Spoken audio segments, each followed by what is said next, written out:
மக்கள் திலகம் எம்ஜிஆர் நடிக்க வேண்டிய உத்தமபுத்திரன் திரைப்படத்துல நடிகர் திலகம் சிவாஜி கணேசன் நடிச்சது எப்படி அப்படிங்கிறத பத்தி தான் இன்னைக்கு வீடியோல பார்க்கலாம். 1958ல நடிகர் திலகம் சிவாஜி கணேசன் முதலா இரட்டை வேடத்துல நடிச்சு வெளியான படம் தான் உத்தமபுத்திரன். இந்த படம் உருவாகும் போது இதே உத்தமபுத்திரன் கதையில முதல்ல நடிக்கிறதா இருந்தது புரட்சி தலைவர் எம்ஜிஆர் அவர்கள்.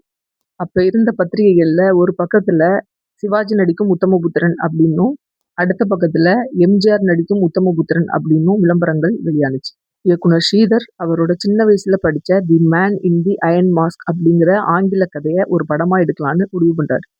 ஆனா அதே கதை ஏற்கனவே 1940ல உத்தமபுத்திரன் அப்படிங்கிற பேர்ல திரைப்படமா உருவாகி வெளிவந்திருந்துச்சு. அப்படி இருந்தும் அதே படத்தை திரும்ப சில மாறுதல்கள் பண்ணி திரைப்படமா எடுக்கலாம் அப்படின்னு சொல்லி முடிவு பண்ணாரு இயக்குனர் ஸ்ரீதர். இந்த படத்துல சிவாஜி கணேசன் இரட்டை வேடங்களை நடிச்சா நல்லா இருக்கும் அப்படின்னு நினைச்சாரு. சரி அப்படின்னு இயக்குனர் ஸ்ரீதர் அவரோட நெருங்கிய நண்பர்களான கிருஷ்ணமூர்த்தி, கோவிந்தராஜன் 2 பேரையும் கூட்டிட்டு சிவாஜி கணேசனை பார்த்து பேசலாம் அப்படின்னு சொல்லி அவங்க வீட்டுக்கு போறாரு. உத்தமபுத்திரன் கதையை திரும்ப தயாரிக்கலான்னு இருக்கோம். நீங்க அந்த படத்துல இரட்டை வேடத்துல நடிச்சா நல்லா இருக்கும். நீங்க என்ன சொல்றீங்க அப்படின்னு ஸ்ரீதர் சிவாஜி கிட்ட கேட்கிறாரு. சிவாஜி கணேசனும் நான் நடிக்கிறேன் இந்த படத்துல அப்படின்னு சொல்லி ஒத்துக்கிறாரு. அதுக்கப்புறம் யாரை வச்சு இந்த படத்தை இயக்கலாம்னு ஸ்ரீதர் நினைச்சப்போ, ஸ்ரீதரோட நெருங்கிய நண்பர்களான டி கோவிந்தராஜனும் கிருஷ்ணமூர்த்தியும் சேர்ந்து இயக்குனர் ராம்நாத்தை வச்சு இந்த படத்தை இயக்கலாம் அப்படின்னு சொல்லி சொல்றாங்க.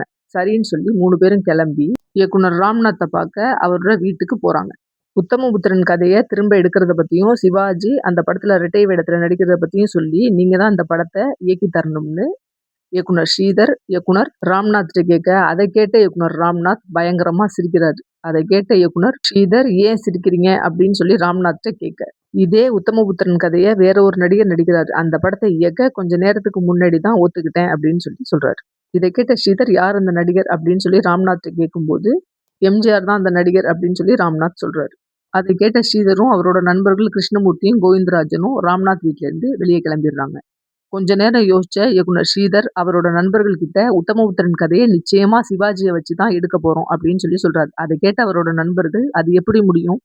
எம்ஜிஆர் கூட சிவாஜியை மோத வைக்கிறதா? அதுவும் ஒரே கதைக்காக சரியா வராதுன்னு மறுக்கிறாங்க. அதுக்கு இயக்குனர் ஸ்ரீதர், இந்த படத்தோட திரைக்கதையை நான் ஏற்கனவே எழுதிட்டேன். அதோட இந்த படத்தை தயாரிச்ச மாடர்ன் தியேட்டர்ஸ்ட இந்த படத்தோட காப்புரிமையும் வாங்கிட்டேன். அப்புறம் எதுக்கு நம்ம பின்வாங்கணும்? அவங்க எம்ஜிஆரை வச்சு எடுத்தாங்கன்னா நம்ம சிவாஜி கணேசனை வச்சு எடுப்போம். 2 படத்துல எந்த படம் நல்லா இருக்கோ அந்த படம் ஓடட்டும் அப்படின்னு சொல்லிடுறாரு ஸ்ரீதர். சரி அப்படின்னு இயக்குனர் ஸ்ரீதர் மேல இருந்த நம்பிக்கையால அவரோட நண்பர்களான எஸ் கிருஷ்ணமூர்த்தியும் டி கோவிந்தராஜனும் சேர்ந்து இந்த படத்தை தயாரிக்கலாம் அப்படின்னு சொல்லி முடிவு பண்றாங்க. அதுக்கு பிறகு சிவாஜி இரட்டை வேடத்தில் நடிக்கும் உத்தமபுத்திரன் அப்படின்னு சொல்லி பத்திரிகைகள்ல விளம்பரம் கொடுக்குறாங்க. இன்னொரு பத்திரிகைகள்ல எம்ஜிஆர் நடிக்கும் உத்தமபுத்திரன் அப்படின்னு சொல்லி விளம்பரங்கள் வெளியாகுது. இந்த விஷயத்தை கேள்விப்பட்ட என்.எஸ். கிருஷ்ணன் அவர்கள் எம்ஜிஆரை போய் நேர்ல சந்திச்சு, ஸ்ரீதர் ஏற்கனவே அவரோட நண்பர்களோட சேர்ந்து இந்த படத்தோட காப்புரிமைய வாங்கிட்டாரு. ஏன் தேவையில்லாம அவங்களோட மோதிட்டு இருக்க? இந்த கதையை அப்படியே விட்டுரு.